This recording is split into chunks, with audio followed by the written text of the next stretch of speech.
I started the year with the objective of helping to increase mental health awareness, not from an illness viewpoint, but its positive aspects.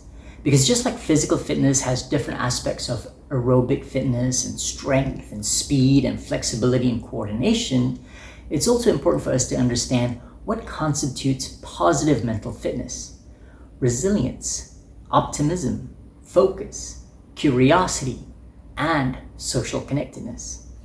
So I've addressed the first four in earlier videos, and today we're on the fifth element of social connectedness. This turns out to be the most critical element given our battle today against COVID-19 and the need for social distancing, isolation, and quarantine. So in the last few weeks, we've seen an increase in the levels of fear, anxiety, depression, and loneliness amongst the thousands of users of Naluri's digital health coaching service whose routines are disrupted from work from home orders or workplaces being shut down.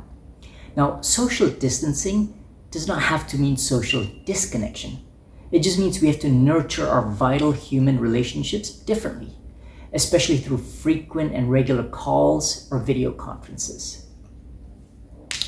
Social connectedness is not just some fluffy, fuzzy, nice to have concept. It's a vital component of our health, including our physical health and immune system. So humans, we've evolved as a social species. It was our only means of survival because we did not have the strength of saber-toothed tigers or the speed of gazelles or the stealth mechanisms of porcupines. We thrived on the strength of our tribe and for looking out for one another.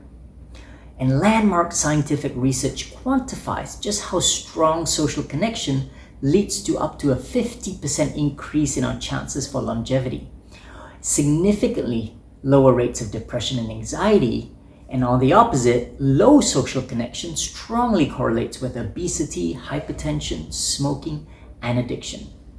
And what makes this conclusion even more robust is seen from the research by Steve Cole from UCLA that showed that loneliness influences our body's genes that are responsible for inflammation and immunity.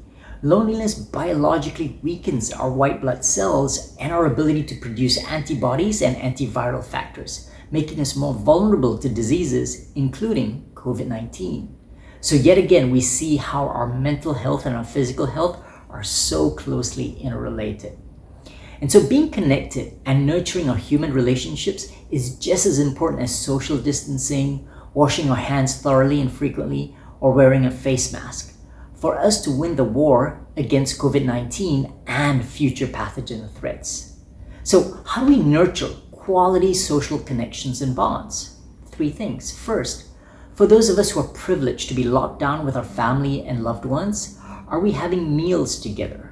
Are we having conversations and sharing our lives and our experiences and our feelings? Two, for teams that are still working remotely, are we doing video check-ins in the morning? Are we doing end-of-day video checkouts? Are we clearly communicating our priorities and celebrating daily progress? And doing things that great teams do, like virtual happy hours or costume parties on Zoom or Google Hangouts? And three, do you participate in support groups with shared interests or goals that reinforce positive actions? In my 30 Days and 30 Years book, I shared how peer support groups that connect regularly to share experiences and support each other are vital to thrive in today's volatile and uncertain world. So running groups and triathlon groups on Facebook are great platforms to connect online. At Naluri, a key feature of our program is our support groups, where we group people with similar health goals to share experiences and support each other. And our data shows that active participation in these groups are statistically significant predictors of mental health improvements. But not all groups are positive or helpful. Generally, for example, WhatsApp groups are not very effective. People share too much negative news and the chatter is unstructured. People also tend to be too prescriptive and too quick to tell others what they should do, and not enough active listening. So for more actionable pointers on creating and running effective and positive support groups, do check out Chapter 8 of 30 Days and 30 Years or my blog article at the link below. So once again, social distancing does not mean social disconnection. So stay safe, stay healthy, And as always, let's keep things positively personal.